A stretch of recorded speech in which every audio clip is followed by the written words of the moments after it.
Japo kana wasiwasi, nitafika niendapo, jibu kwa moyo wangu, nitafika. Natamani kwenda kule nionapo, nina shauku ya kutekeleza maono yangu, lakini vikwazo ni vingi sana, lakini majaribu ni mengi sana. Wakunivunja moyo ni wengi sana. Amen. Pour Bethléem, c'est un endroit qui est occupé par les ennemis d'Israël.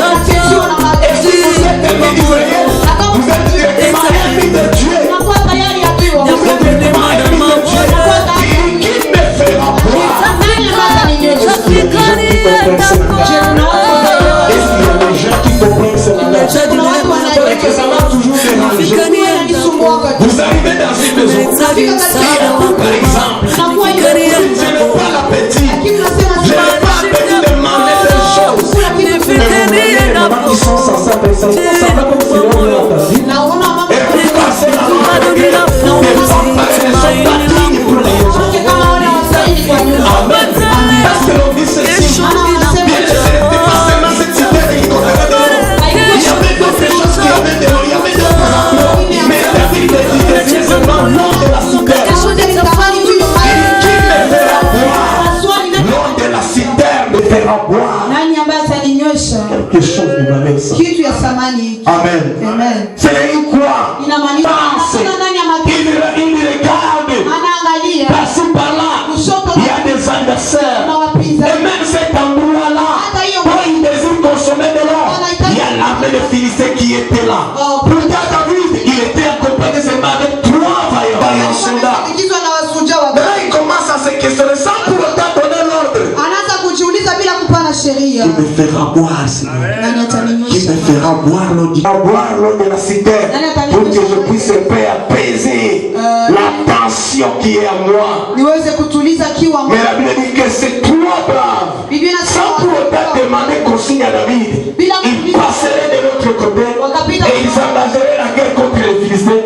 Et ils sont parvenus à Messéton, au père de David. Et quand David voit cette eau, il regarde. Il dit non, je vais prendre cette eau aux yeux de l'Éternel. Par moi de consommer. Il vous arrive des fois, vous recevez la bénédiction, mais cette bénédiction ne vous appartient pas. Cette bénédiction, frère, Dieu veut que tu puisses lui donner ça. Il arrive des fois, vous recevez des choses, mais Dieu ordonne que ces choses lui reviennent. C'était le secret de David, c'était son désir. Il dit, qui me fera? Vous savez le désir? Est-ce que vous savez le désir? Le désir est contraire. Quand vous avez le désir à toi, et que le désir domine sur toi, si tu n'as pas l'assistance, tu peux même mourir. Beaucoup de gens commettent des dégâts à cause des désirs. Bien aimé, la Bible nous dit, Esaü a vendu son droit de main parce qu'il avait le désir de manger. Et la Bible nous dit que David se réfugie dans la cité, dans la caverne d'Adoliam, bien aimé. Et quand il sort là, il aperçoit les adversaires de l'autre côté de Moab. L'armée de Moab qui était de l'autre côté. Il regarde à côté, il voit une autre endroit qui est assiégé par les Philistins. Cela a toujours été de même pour nous les enfants de Dieu. Tu sors de la prière mais il y a des célibats qui te dérangent. Tu sors de la prière mais il y a des chômages qui te dérangent. Tu sors de la prière mais il y a des maladies. Et tu commences à désirer l'assistance. Cela est arrivé pour David. Mais gloire soit rendue à David parce qu'il avait les hommes à côté de un homme capable. À côté de toi, tu es malheureux. Tu n'as pas une femme capable, tu es malheureux. Parce que, amen, l'on nous dit que vaut mieux être seul qu'être mal accompagné. Vous imaginez, vous êtes avec les gens, mais tu as envie de consommer en train de vous attendre seulement sans rien faire. Quel malheur, bien aimé. Quel malheur. Et je comprends. David, c'était un il voulait mesurer la capacité des gens qui étaient avec lui. C'est pourquoi je veux demander, quels sont qui sont à côté de toi? Est-ce que les gens qui sont à côté de toi, est-ce qu'ils sont prêts de donner leur vie pour votre survie? Quand tu n'as pas une personne pareille, ne crois pas que vous avez un serviteur. Un bon serviteur, c'est celui qui s'engage au prémisse de son maître. Amen. Un bon serviteur, c'est quelqu'un qui est prêt de donner sa vie pour le prémisse de son maître. Parce que le maître lui-même aussi donne sa vie pour ses prémisse. Amen. Et la Bible nous dit, nous allons lire dans 2 Samuel. 2 Samuel chapitre 23, verset 14. La Bible dit ceci. 2 Samuel chapitre 23, verset 14. 2 Samuel 23, 14. La Bible dit ceci. David était alors dans la forteresse. Et il y avait un poste de Philistin à Bethléem. Et David eut le désir. Amen. Le désir. Il eut un désir. Soulignez le désir. Il dit, qui me fera boire l'eau de la citerne qui est à la porte de Bethléem? Alors les 3 vaillants hommes passeraient au travers du camp et la porteraient et la présentèrent à David. Mais il ne voulut pas la boire. Et la répandit devant l'Éternel. Amen. Et la répandit devant l'Éternel. Et dit, loin de moi, ô Éternel, la pensée de faire cela.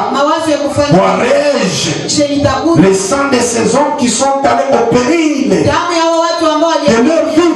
Il ne voulait pas la boire. Voilà ce qui ferait ces 3 vaillants hommes de David. Voilà ce qui ferait de faire ce qu'on ne vous exige pas de faire. Car il y a une obligation, faites ce qu'on vous exige de faire. Car il y a une obligation, faites ce qu'on vous exige de faire. Même lorsqu'on ne vous exige un homme de David. Amen. Bien aimé, quand nous aurons des vaillants, David s'est concité. Il savait le roi. Une personne élevée dans votre maison, c'est une personne qu'il faut de l'honneur et de le respect. Et le respect. Amen. Lorsqu'il désire quelque chose, ne vont jamais se demander. Même si c'est la crédit, il va se créditer. Quand il lui dira que j'ai fait ceci pour apaiser ton désir, il te donnera au double de ce qui t'est passé. La Bible nous dit que quand David reçoit l'eau de la citerne, il dit, loin de moi, le passé de consommer l'eau qui a été pris au sacrifice du sang. Amen. Il dit, loin de moi, bien aimé. Vous vous trouvez malade, mais vous restez dans la maison avec une personne jusqu'au lever du soleil. Mais quelle est cette expression? Tu es en train de souffrir la nuit. Tu souffres la nuit avec la douleur. Cette douleur vous fait arriver jusqu'au lever du soleil. Et la personne qui est avec toi ne fait absolument rien. C'est un sorcier. Tu souffres, tu pleures, mais il est à côté de toi, il attend que tu meurs. Il ne fait absolument rien. Il ne fait absolument rien. La caverne, c'est l'endroit qu'il faut désirer. Parce que quand on est dans la caverne, quand on sort de la caverne, c'est l'amour. C'est l'amour, bien aimé. On est prêt de se donner. On est prêt d'accepter de mourir au profit des autres. David était dans la caverne pour l'avantage d'Israël, pour l'avantage du peuple. Ce n'était pas pour ses propres désirs qu'il était là. S'il était là, ce n'était pas pour ses propres volontés. Ce n'était pas seulement pour ses désirs simplement. Mais il était là pour la cause noble de toute la République. Et il avait les 3 hommes qui veillaient pour que le mal ne lui arrive pas. Amen. Maintenant il sort de la caverne. Il voit que la cité est occupée. Et sa mission était de restaurer la paix sur toute l'étendue d'Israël. Parce que l'on nous dit que c'était une partie. Cette cité était une partie de Moabit. Que Juda avait conquis, que la tribu de Juda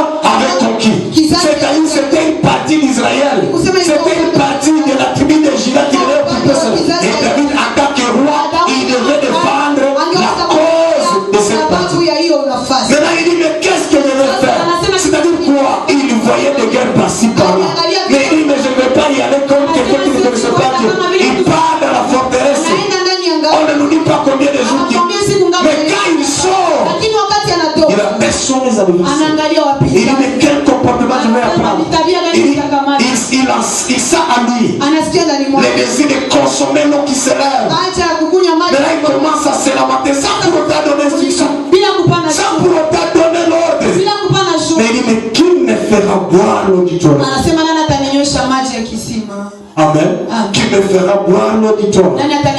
La Bible dit que ces trois vaillants hommes, sans pour autant, ils ont amené de l'eau. Quand David le voit, il regarde la bravoure de ces gens. Il dit je ne vous connaissais pas ici. Aujourd'hui vous faites fierté de mon royaume.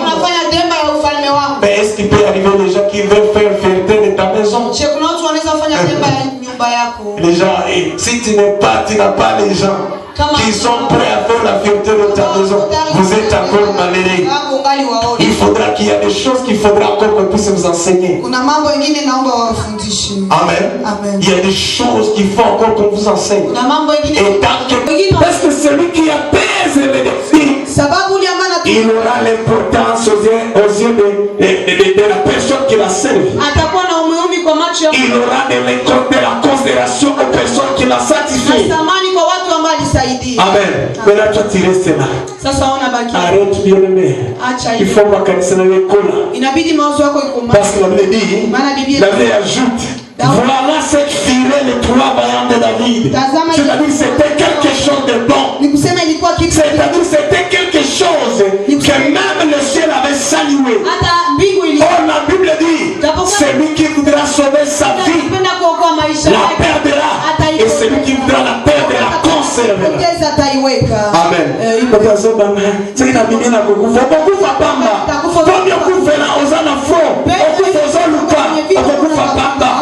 C'est pourquoi moi je n'accepte jamais. Je ne peux pas désirer que je meure sur le lit de l'hôpital. Que je meure dans la maison comme ça, comme meurt un chien. Amen.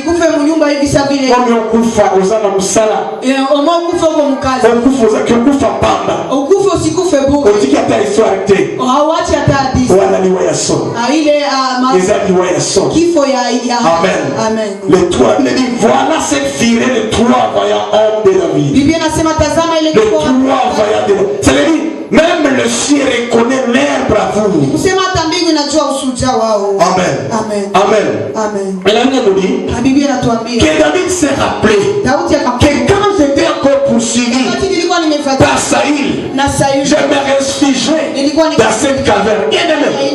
Il faut garder toujours les humains de ceux qui ont fait que tu puisses rester même dans le temps. Il faut garder toujours l'image de l'endroit qui a tout à fait arrivé à une telle somme. Il faut arriver au point de réfléchir la chose qui t'a fait accorder même une meilleure santé. Il faut parvenir un jour à réfléchir sur ce qui a consolé ta vie. David se rappelle et dit je connais un endroit, je connais la grotte, je connais la caverne d'Adoniam. J'irai là. Je sais que chaque fois lorsque j'entrais là, Dieu se laissait retrouver. Il entre dans la caverne. Amen. Vous savez, la caverne se trouve ici, se trouve dans cette partie Massissi, Machak, Mouchak. Les cavernes ne peut pas les trouver ici à Goma. Parce que les cavernes, c'est le sous-sol. Amen. Maintenant, David s'est réfugié dans les sols. Et il se noie. Il ne regardait pas bien aimé sa qualité. Avec Dieu, il ne faut jamais se considérer. Avec Dieu, il faut savoir que vous êtes zéro.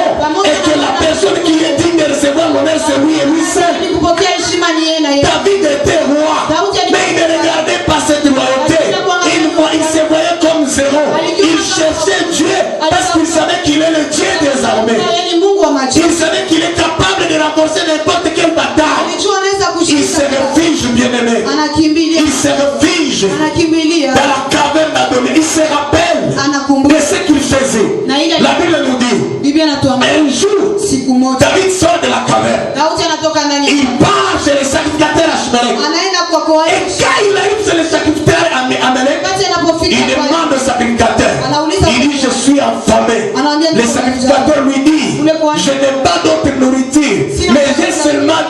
sont ordinaires, si tu n'as pas rencontré le famille pendant 3 jours, je peux te donner s'il se plaît. Mais David dit, ça fait plusieurs années que je n'ai pas connu ces choses. Et les sacrificateurs ne se limitent pas par là. Il lui donne du pain et lui accorde même le pain qu'il avait arraché entre les mains de Goliath, qui était protégé par les sacrificateurs Ashtoreth. Maintenant il lui donne aussi le pain. Il lui donne le pain. Vous savez, je ne sais pas comment est-ce que ça porte les deux noms. Comment est-ce que ça porte les deux? Le pain qui est une unité, le pain qui est aussi une paix pour tuer. Telle chose distincte de valeur. Il lui donne le pain à manger et le pain pour défendre ses ennemis et le pain pour tuer. Pourquoi c'est des choses? Parce que David quittait la citerne. Dans Goliath, il y avait une puissance. C'est comme une puissance. Il y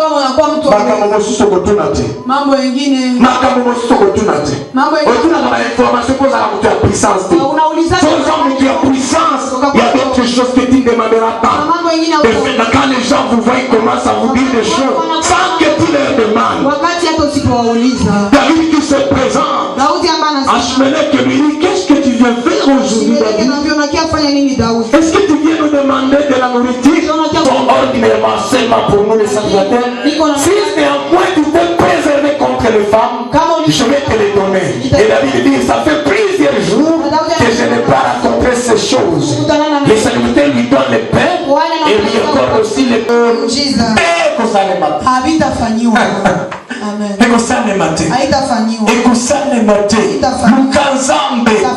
Parce que la Bible dit, quand David entrait là, ce n'était pas pour s'amuser. C'était là pour pleurer pour son avenir. Il pleurait pour le pays. Il pleurait pour aussi sa vie. Qui avait assez d'ennemis. Et vous devez retenir que l'homme a beaucoup d'ennemis que ses amis. L'homme a beaucoup d'ennemis que ses amis. Et David connaissait cela. C'est pourquoi il était là. Et quand il sort, le Seigneur lui révèle. Il voit l'armée de Moab qui était de l'autre côté. Il voit aussi une partie d'Israël qui est occupée. Il dit, mais qu'est-ce que je vais faire? Qui peut m'apaiser ma soif? Il dit, qui me fera boire l'eau de la citerne? Il dit que 3 vaillants hommes. Amen, c'est le verret pour apaiser la colère, pour apaiser les désirs du roi. Mais le roi dit, quand il voit l'eau, il dit, je ne peux pas consommer cette eau. Il y a de l'argent que tu reçois. Pourquoi tu as vendu ton avenir? Pourquoi tu as vendu tes enfants? Pourquoi tu as vendu le reste de ta génération? Amen. Il y a de l'argent que l'eau là que le serviteur de David était parti à laisser la vie. Mais David qui n'était pas valable pour David de consommer, qu'il a offert à Dieu. C'est-à-dire qu'il avait des désirs. Mais quand on lui amène cette eau, au lieu de les consommer, il offre ça à Dieu. Bien aimé, il vous arrive des fois, tu commets des choses, tu fais des choses, on vous donne de l'argent, tu vends le reste de la progéniture. Amen. Tu vois, on va penser que je suis calosini. Qui vous a béni? Qu'est-ce que signifie cette bénédiction? Parce que chaque bénédiction a sa signification. Chaque bénédiction a sa signification. Quand vous avez reçu quelque chose que tu ne peux pas témoigner, c'est une malédiction. Il faut avoir quelque chose que tu peux témoigner. Parce que la Bible dit que c'est la bénédiction de l'Éternel qui enrichit. Et ça ne se suit pas chiffre de chacun. C'est la bénédiction de l'Éternel qui enrichit. Ça ne se fait suivre de quel chacun. Quand vous avez des choses que vous cachez, tu es capable de dire à ton mari que j'ai ces histoires. Tu es capable de dire à ta femme j'ai ces choses. C'est une malédiction. Parce que tu mourras, mais ta famille ne saura pas que tu avais ces choses. Tu as des choses que tu caches. Tu as des comptes que tu caches. Quand tu mourras, ce sont les oiseaux du ciel qui en mangeront. Tes enfants n'en profiteront rien. Parce que ce sont des choses que tu as mal acquis. David, on lui amène de l'eau. Il suggère qu'il y a les gens qui ont payé le prix pour ça. Il dit, loin de moi la pensée de consommer cette eau. Parce que ces gens sont partis au péril de leur vie. kuangamiza maisha yao. C'est-à-dire ils sont partis au péril de leur vie. Ni kusema Il répandit ses dons aux yeux de l'Éternel. akamimina hiyo maji kwa macho ya Bwana. Et le reste la Bible n'en parle pas. Na ya kinyume Biblia. Mais après cela on parle la qualité des hommes qui étaient entourés par David. Pia watu ambao walizungukwa na Daudi. Amen. C'est pourquoi bien aimé, il faut savoir ça, il faut savoir quels sont les gens qui t'entourent. Inaomba kujua watu gani wanakuwa. Quel genre de gens qui mangent ton pain. Ni watu gani wanakula. Quel genre de gens qui fréquentent en maison. Ni watu gani wanatembea. Quel genre de gens qui te soutiennent. Watu gani wanakusaidia. Et David, il n'a pas donné l'ordre. Na Daudi hakupanda. Il était seulement avec ses serviteurs. Ilikuwa tuna watumishi. En train de se lamenter. Mais tu es avec quelqu'un. Tu te lamentes que tu n'as pas d'argent. Mais lui il a d'argent. Il ne vous donne pas. Vous faites quelle sorte de camaraderie. Quelle amitié maintenant que vous avez avec la personne. Tu te lamentes. Je souffre ici. On est en train de me déguerpir dans la maison. Mais la personne à qui tu te lamentes, il a de l'argent. Mais il ne te donne pas. Maintenant tu fais quelle sorte d'amitié. L'amitié qui n'a pas d'amour. Ça c'est une amour qu'il faut briser. Amen. Parce qu'un bon ami, c'est celui qui porte la douleur de l'autre. Ses serviteurs étaient des vrais serviteurs. Les vrais amis de David qui ont porté sa douleur. Vous avez quelqu'un, tu lui dis je suis malade, il ne s'intéresse pas. Tu dis je ne peux pas manger, il ne s'intéresse pas. Tu dis je ne travaille même pas, il ne s'intéresse pas. Et toi tu continues à rien. Non,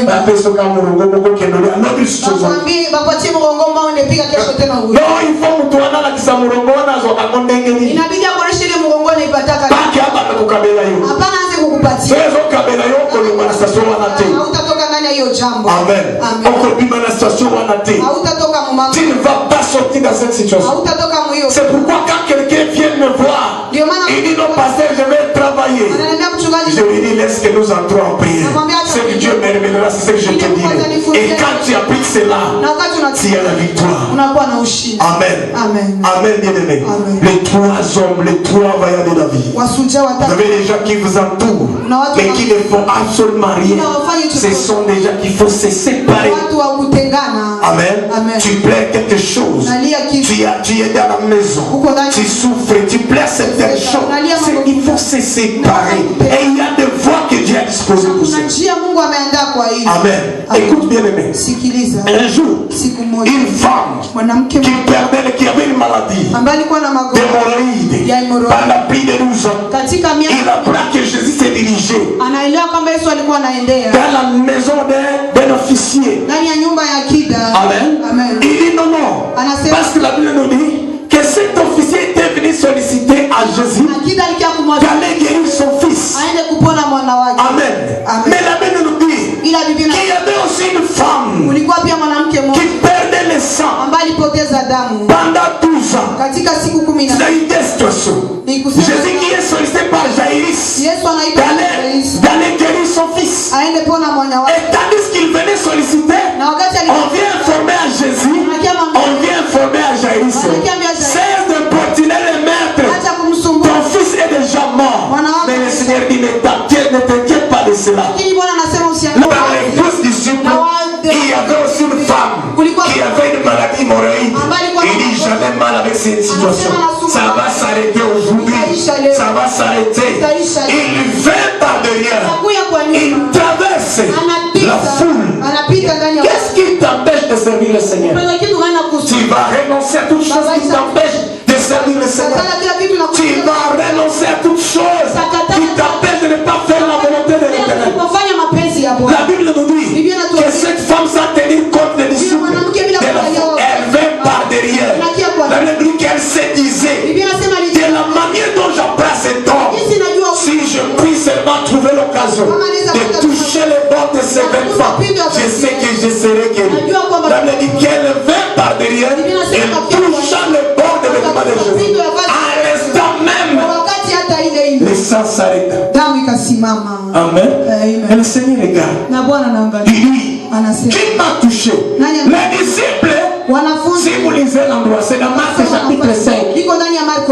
Amen. C'est dans Marc chapitre 5. La Bible nous dit que les disciples, Marc chapitre 20, verset 32 comme ça. La Bible nous dit que ces disciples ont commencé à dire, mais Seigneur,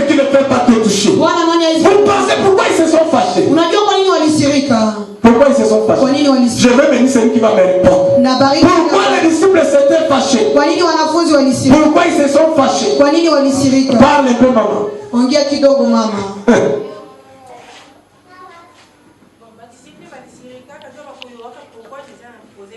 Ah non, non. Amen.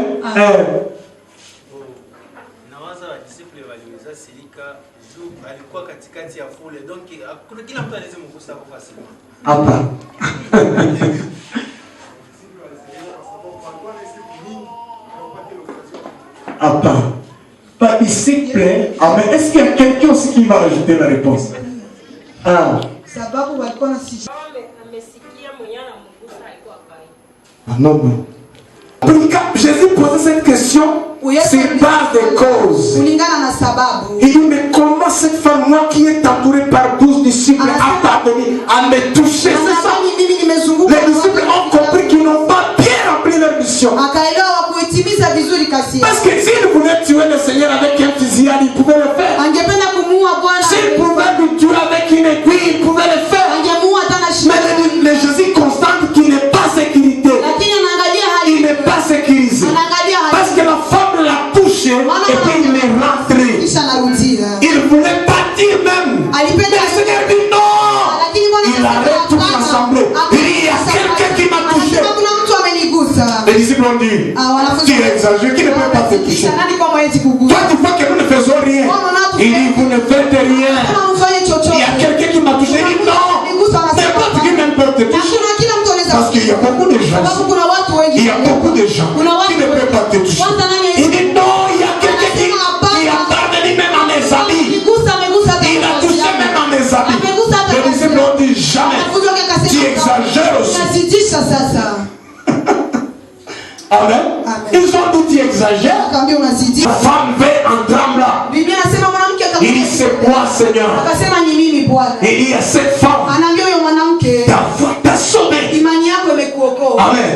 Il dit maman va en paix et sois guérie de ton mal. Ta foi t'a sauvé. Mais entre temps, quand la femme a répondu de la sorte, les disciples ont compris qu'ils n'ont rien travaillé. Ils n'ont pas bien travaillé. Il arrive des fois où on croit qu'on est en train de travailler, pourtant on ne fait rien. Quand vous avez des gens qui viennent se faire voir, ils viennent seulement se voir. Non, non, le Seigneur ne veut pas le Seigneur veut des gens qui travaillent. Pas des gens qui veulent se faire voir par les gens. Si vous me connaissez cette fois,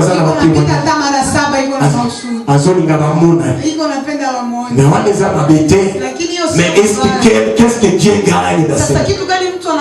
Qu'est-ce que Dieu gagne? Qu'est-ce que tu annonces? La Bible dit que cette femme a touché le Seigneur. Le Seigneur dit il y a quelqu'un qui m'a touché. Il m'a touché d'une manière différente. Amen. Il a touché. Nous allons lire dans Marc chapitre 5 verset 24 à 34. Allez, laisse cette musique, monsieur. Amen. Va te mettre là. Tu as besoin aussi d'écouter 24 à 34. Marc chapitre 5 verset 24 à 34. Marc 5, 25 à 34. La Bible dit ceci. Jésus s'en alla avec lui et une grande foule le suivait et le pressait. Oh, il y avait une femme atteinte d'une perte de sang depuis 12 ans. Elle avait beaucoup souffert entre le nez de plusieurs médecins. Mais elle avait dépensé tout ce qu'elle possédait. Elle n'avait éprouvé aucun soulagement. Mais dans ta plutôt, mais elle était allée plutôt à s'empirer. Akiharibika, à s'empirer. Ayant entendu parler de Jésus, elle vint dans la foule par derrière et toucha son vêtement. Car elle disait, si je puis seulement toucher ses vêtements, je serai guéri. Bien aimé, le Seigneur agira sur ta déclaration. Il agira sur la foi que vous démontrez pour lui. Ce n'est pas question d'automatique ou de mathématiques. Non. Quand vous affichez seulement la foi, il agit. C'est-à-dire quoi? La Bible nous dit Biblia inatuambia et au même instant la perte de sang s'arrêta. Elle sentit dans son cœur qu'elle était guérie de son mal. Jésus connut aussitôt à lui-même qu'une force était sortie de lui. Elle retourna au milieu de la foule et dit: qui a touché mes vêtements? C'est là où était ma question. Ses disciples disent: tu vois la foule qui te presse et tu dis qui m'a touché. C'est-à-dire il commençait à se gêner, à s'indigner. Les disciples s'étaient indignés d'avoir entendu cette question. Mais il regardait autour de lui. Pour voir celle qui l'avait fait, qui a fait ça. Et la femme effrayée trembla, sachant que c'était passé. Sachant ce qui s'était passé en elle. Et se jetait à ses pieds et lui dit toute la vérité. Jésus lui dit: va ma fille, ta foi t'a sauvée, va en paix et sois guérie de ton mal. Bien-aimé, vous traînez les miracles. Le fait que vous ne comprenez pas, vous traînez les miracles. Vous imaginez, bien-aimé, les voyants serviteurs de David, après cela, comment est-ce que David les regardait? Il les a élevés. Amen. Et la Bible dit que quand cette femme a touché le Seigneur lui a dit: va, ta foi t'a guéri, sois guéri de ton mal. Bien aimé, tu vas chercher à toucher le Seigneur. Tu vas chercher à toucher le Seigneur. Vous savez, dans ce monde, il y a des choses que les hommes sont capables et il y a des choses qui restent sacrées seulement à Dieu.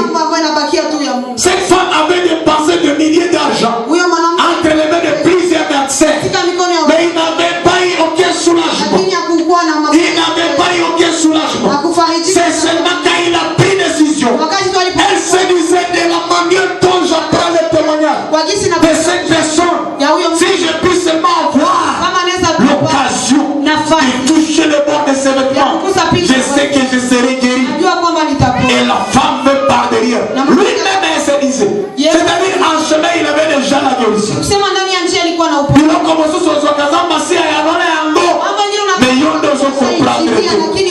y a d'autres choses que le Seigneur a déjà répondu par toi.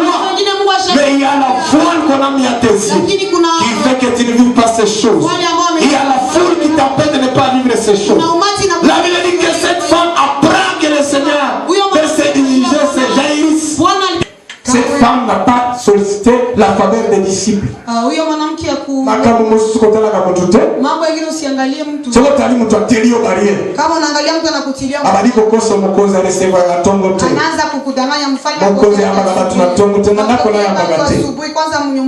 le voir, je ne sais pas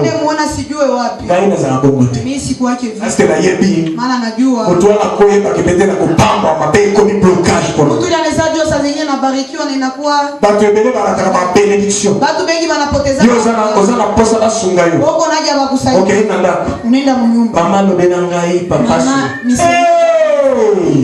C'est maman na zambo kiorati. Alors il t'aime exagéré. Comme ça il kamboya yoko. Baboya na présence naï. Mais comment que va le bela yote? C'est ça. Cette femme il n'a pas regardé les disciples.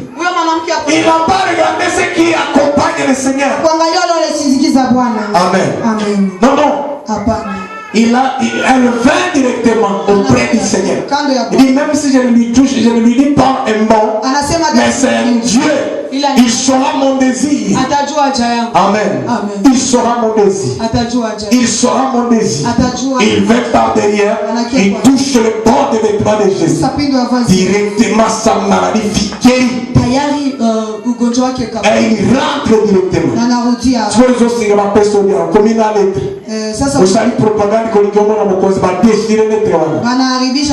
Demande d'audience. Moi tel je demande.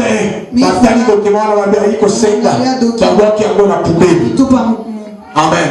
Mais ces gens ne sont pas comme ça. Ces gens ont racheté la confiance de David à travers leur vaillance, leur bravoure.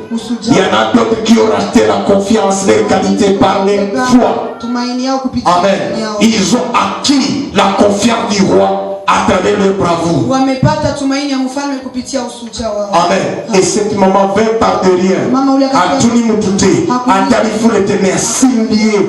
Il a touché. Faut les qualités de toucher le Seigneur. Dans ce que tu fais, aux ça la main. Ça a la qualité à simba nzambe. Tango simbi nzambe. Ayanolio. Attention tu azate. Ayanolio. Anakujibu. Amen. Zacharie est la personne qui avait touché le Seigneur. Zacharie ni mtu ambaye aligusa. Ça veut dire que tandis qu'il s'acquittait de sa mission sacerdotale, Zamba Bivélier a édité Zacharie. Ta prière a été exaucée et tu es consolé. Et tu seras un sujet de joie pour l'avenir. Pourquoi? Parce qu'il a touché le Seigneur. Il faut savoir toucher Dieu. Et puis,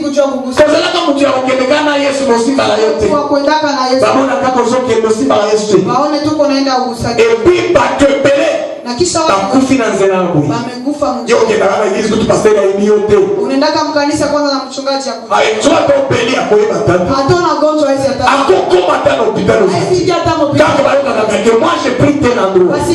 Vous êtes envoûté par la foule. Dans la foule, on ne vit pas les miracles. Dans la foule, on ne vit pas la solution. On vit la solution dans la sérénité. Amen. Dans la sérénité.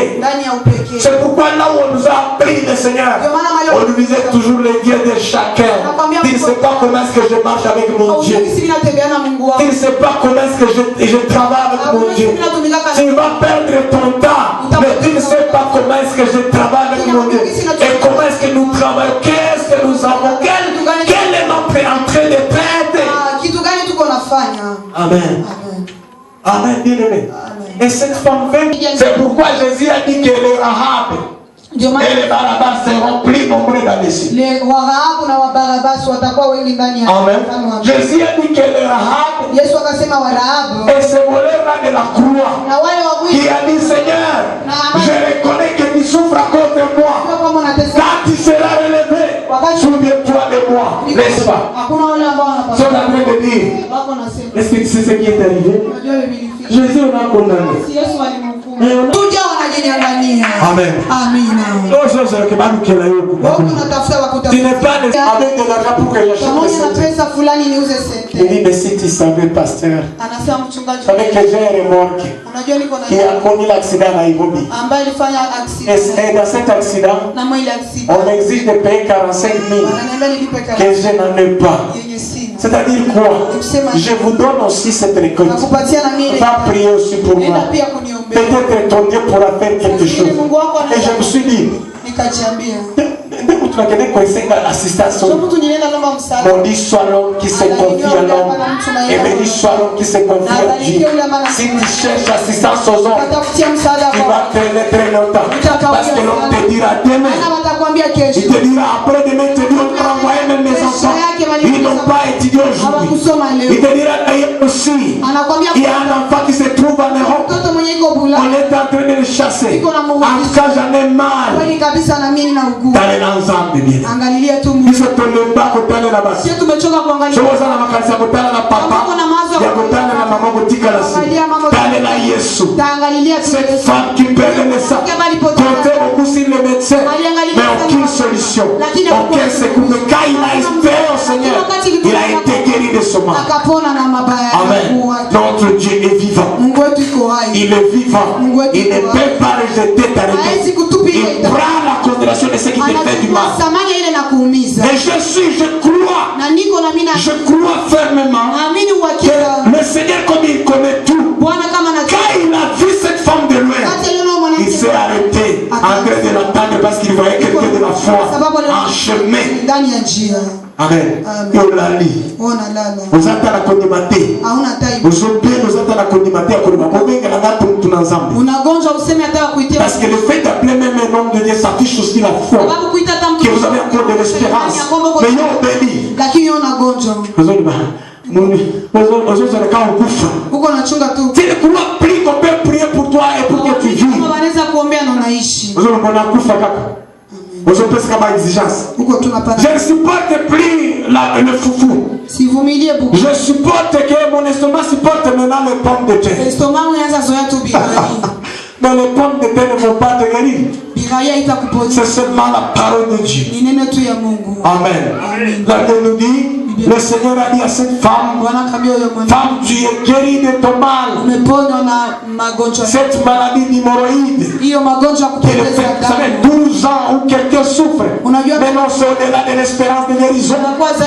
C'est au-delà de l'espérance de guérison. Au-delà de l'espérance de guérison. Mais il se dit, j'entends parler de cet homme. Bien aimé, on a eu ces exemples sous ce. Zamba Zali, Père Zali, Kosal. Yesu Azali, Azali Kosal. Soki asala kana bomo na oli sous te. Luka basali ya Nzambe, akosala lisusu. Luka église ya solo akosala lisusu. Luka kutuna Nzamba zala ndo Nzamba akosala lisusu. Kozo la temo ndimi fanatique. Angana za fanate. Fanatisme kobumayo. Amen. Amen. Mtu asosala mabebe uzo fanatize. Ekipe lo marachu match tele uzo fanatize. Mtu nyosa ni mgasi pote ekipe ya kosia kuganya. C'est vrai, on peut avoir des dérapages, mais que ça ne soit pas chaque jour. Que ça ne soit pas chaque jour. Car l'équipe ne va pas gagner chaque jour. Parce que même l'équipe n'a pas chaque jour. Mais on doit supporter car. On doit défendre car. On croit à l'équipe n'a pas. Amen. Tu vas tomber avec ton équipe. Cherche les gens. Cherche l'église qui détient encore la présence de Dieu. Amen. La Bible dit. Amen. La Bible dit. Cette femme. Au verset, la Bible nous dit. Au verset 32. Il regarda autour de lui pour voir celle qui avait fait cela. Et la femme effrayée tremblait, sachant que c'était passé en elle. Elle vint se jeter à ses pieds. Amen. Si vous avez supporter un côté. Amen. Amen. Zamba pambola. Tu as qu'une bonne réponse. Mon Dieu, mon roi, que cette fille, ce garçon reçoive la famille qui accompagne cette prédication ce matin. Au nom de Jésus. Amen. Amen. Son nom libre. C'est de cette façon. Ça que va comprendre. Amen. Ton ennemi. Amen. Ton ennemi. Amen. On tombe à la maboko likolo. Mongongo na yo, yango yo na kotosaka. Yetinda mina yo zabe, yango yo na kosabela. Isika na kotamona, bainanga na kobona yo. Bedere ya lokunuwe, ezali ya Yesu nanga.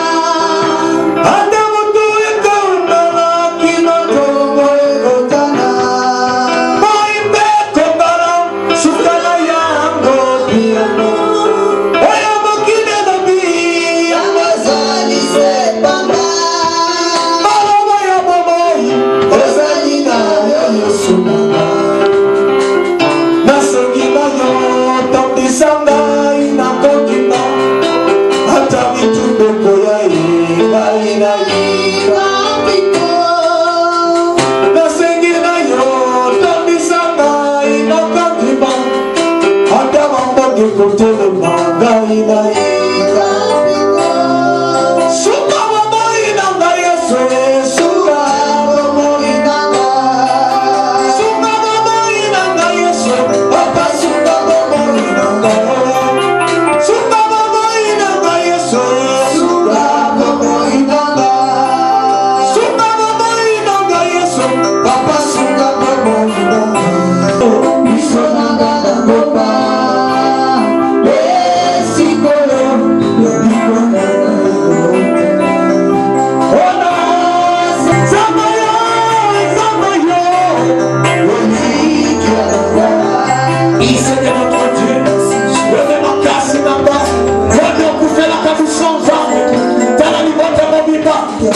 puissante, Jésus.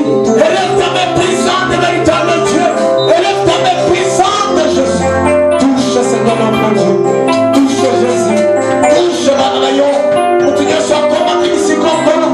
Azon Naza restaurer. Azon Naza consoler.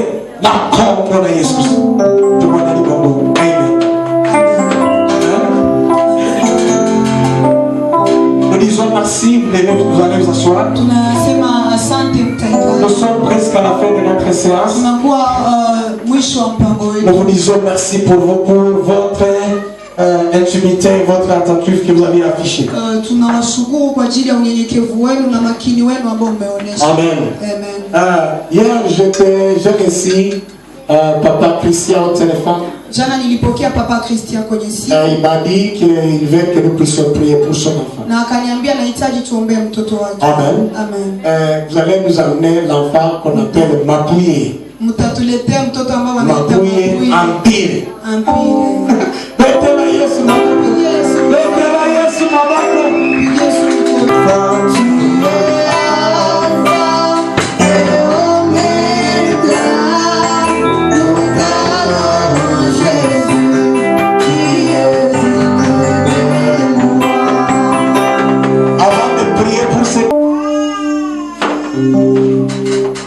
Quand nous amène le micro, on va donner à sa maman. Watulete microphone wataipatia mama yake. Amen. Amen. Amen. Cet enfant maintenant a quel âge? Il a combien de mois? 1 mois et demi. Amen. Amen. Cet enfant, je bénis beaucoup le Seigneur. Parce que le jour où sa maman m'avait appelé que c'est ça maintenant, elle est déjà maintenant dans son mois. J'étais en prière, je n'avais pas eu l'occasion de sortir pour aller l'emmener à l'hôpital. Mais même le soir, je suis allé voir l'enfant. Je suis allé voir la maman. Elle était encore là. Et vers 3 heures, une heure du matin comme ça, son mari m'appelait que sa femme vient de mettre au monde valablement. Quand elle était encore enceinte, je disais à cette maman, toi ne crains pas. J'ai déjà constaté que tu es une femme hébraine. Et comme tu es une femme hébraine, il y a un secret pour les femmes hébraines. Ils mettent au monde avant l'arrivée de la sage-femme. Toi tu mettras au monde avant les accoucheuses. Et c'est ce qui s'était réalisé. Nous avons béni beaucoup les Seigneurs. Et ce jour-là, quand nous sommes allés retirer l'enfant, le lendemain, vraiment c'était une grande joie. C'était la fête dans sa maison. Et aujourd'hui, nous sommes venus recommander cet enfant aussi. Dans la Bible, la Bible dit que quand Zacharie a mis au monde Jean, le 8e jour, ici chez nous dans notre pays, c'est vrai. Quand les mamans mettent au monde, c'est l'occasion qui s'empare du moment. Donc il se donne le temps. Il s'arrange vraiment. Et là, on n'y entre pas. Mais la Bible dit qu'après 8e jour de la naissance de l'enfant, on doit aller le recommander au Seigneur. En sorte que l'enfant soit protégé par le Seigneur. Parce qu'il y a les ennemis de l'enfant. Même Jésus, après sa naissance, le 8e jour, Marie et Joseph ont emmené Jésus dans la maison pour prier pour lui, le recommander devant le Seigneur.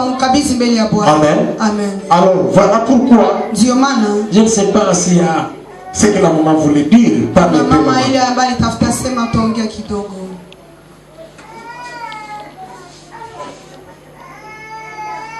Amen. Amen.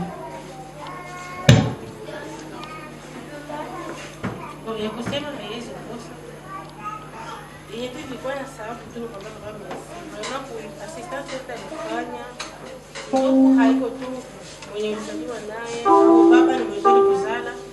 Mama kisi nilikuwa na mimba, papa chulika na mie, sasa baba yangu akunizala. Akuniletea saki ya maragi, akuniletea sije babido za mafuta, me priere ya baba yangu. Kisi alikuwa na nekonsola, alikuwa anambia kuzala pia. Na nje vile vile niliona. Nilitoka kwangu sasa mwenyewe mimba ililume hata. Niko naenda motola siku. Tatu unatazala, kama nje mimi ndazala. Sasa hapana ufanani. Mimi pekee nashipandisha mtu na mpaka mdogo nisaidie kusafisha tunafika. Nafika tu msemo ndio wananiambia ngoja tu hii leo nataza. Nifika bendezere nikazala nikashukuru Mungu sana.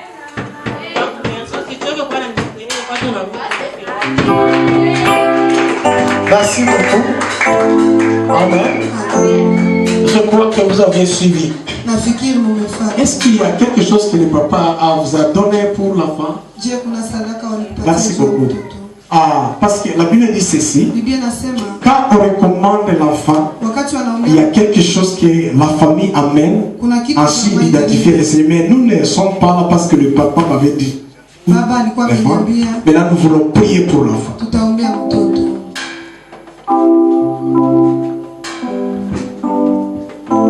Azalite, azalite, oh ya gorahina yo azalite.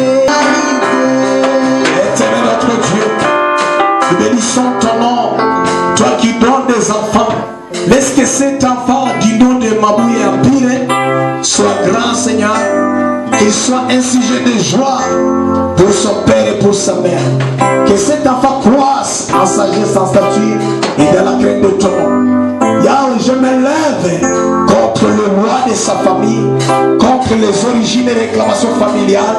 Je le brise au nom puissant de Jésus. Yahweh, merci. Merci Seigneur notre Dieu.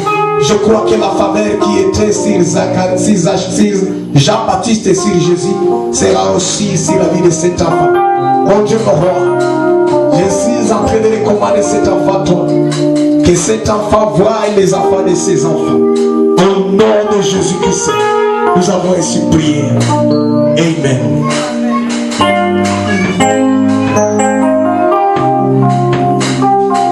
Amen. Le matin, mais nous serons ici à partir de 15h jusqu'à 17h. Jeudi, nous n'aurons pas d'activité de la prière de la journée comme nous le faisons. Le jeudi, nous serons ici dans les après-midi. Le vendredi, nous serons ici dans les après-midi à partir de 15h jusqu'à 17h. Le dimanche, nous serons ici. Les activités de chorale continuent valablement comme leur programme est prévu. Le dimanche, nous serons encore ici de 9h à 12h. Toute personne, nous bénissons toute personne qui continue. Ceux-là qui continuent à se donner, à s'engager pour que cette église aille de l'avant. Que Dieu vous bénisse et se souvienne de vous. Amen. Nous voulons bien aimer. Tu voulais par exemple se faire baptiser. Tu vas me voir après l'église, nous allons planifier ensemble. La mission de l'église c'est de préparer les âmes pour le Seigneur. Amen. Notre mission c'est de chercher les âmes perdues pour le Seigneur. Amen. Voilà pourquoi toi qui es venu aujourd'hui pour la première fois, vous faites partie aussi de ceux-là qui sont recommandés à faire cela. Parce que notre mission, notre église, l'église s'appelle Assesadena, ce qui veut dire Assemblée chrétienne d'évangélisation pour le salut des âmes et la délivrance des nations. Un cycle Assesadena. Amen. C'est par la grâce de Dieu que nous nous levons et que nous faisons cette activité. Nous bénissons vraiment toute personne, ceux-là qui se donnent, qui contribuent. Amen. Que Dieu vous bénisse abondamment. Amen. Mais nous déplorons aussi ceux qui ne sont pas là. Amen. Nous déplorons l'absence de maman colonel. Nous déplorons l'absence de maman Naomi. Est-ce qu'il était là? Amen. Alors vous allez les suspendre pendant une semaine sans chanter. Et tous les autres là qui ne sont pas là, il faut les arrêter. Parce que je ne sais pas pourquoi ils n'ont pas venu. Vous pensez que c'est la multitude qui travaille? Non. Même 3 ou 2. Quand quelqu'un fait un mois sans chanter, pourtant il ne chante, vous continuez à le garder pour vous. Qu'il soit sur le banc. Jusqu'à ce qu'il va encore comprendre. Amen. Présente, maman Francine. Tu dis que Totika kaka. Attention que Totika nana kona azo sukola ba ilamba. Totika ika. Akoza azali sio Mkristo te, atika na malu ka repentance. Atafute kwanza kutubu. Amen. Parce que c'est concevable. Quelqu'un fait un mois, 2 mois, il ne chante pas. Et vous continuez à les laisser sur la liste. Non, il nous dit, avant que ces gens chantent, ils vont nous dire ce qu'ils les ont empêchés. S'ils ne le disent pas, ne les mettent plus sur la liste. Oroza. Kwenye oroza tena. Amen.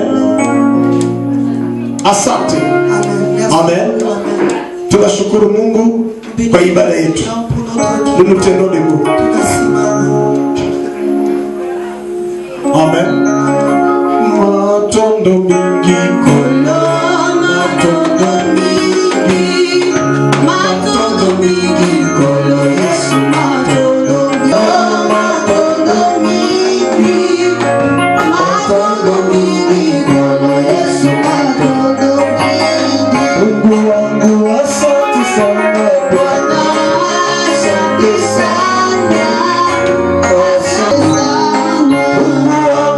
Santa Santa Bwana Matondo mingi kola, matondo mingi. Commencez cette séance avec nous. Et tu viens d'arriver au bout avec nous. Laisse que l'honneur, la gloire te soit rendue au Père. Yahweh, laisse que tu parles avec chacun de nous. Que nous puissions vivre cette semaine la bonté de ton nom. La Bible dit que ta bonté vaut mieux que la vie. Qu'est-ce que nous puissions vivre ta bonté cette semaine? Yahweh, qu'à partir de demain, à partir de maintenant, que nous puissions vivre les merveilles jusqu'à ce que nous allons encore revenir ici dans différentes réunions pour donner témoignage de ce que tu vas accomplir dans nos vies.